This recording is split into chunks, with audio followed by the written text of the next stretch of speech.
হামজার প্রথম গোলটা যেমন বাংলাদেশ দলকে উচ্ছ্বাসে ভাসিয়েছে, ঠিক তেমনি শেষ দিকে বাংলাদেশের ওই গোল খাওয়াটা একেবারে ছুরির আঘাতের মতো বুকে বেঁধেছে হাজারো কোটি ফুটবল প্রেমীদের। হামজা সমিত মোরসালিনের গোলে বাংলাদেশ দল যখন আশা পাচ্ছিল ম্যাচটা ড্রোর দিকে, ঠিক শেষ দিকেই ওই হংকংয়ের এক গোলেই বাংলাদেশ দলের সকল আশা ভঙ্গ হয়ে যায়। কান্নায় ভেঙে পড়ে বাংলার এই হামজা চৌধুরী। বাংলাদেশের ফুটবলটা অনেক বেশি অপরিচিত হলেও বাংলাদেশে যখনই খেলা হয় তখনই ফুটবল প্রেমীদের আবেগ উচ্ছ্বাস ভাসিয়ে যায় সারা বাংলাদেশের আনাচে কানাচে।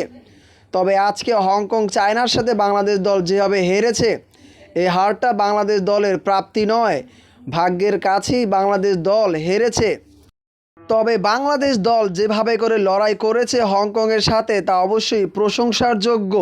এভাবে করেই একটু একটু করে বাংলার ফুটবল একদিন বিশ্ব মাতাবে, তাই কিন্তু আশা কোটি ফুটবল প্রেমীদের।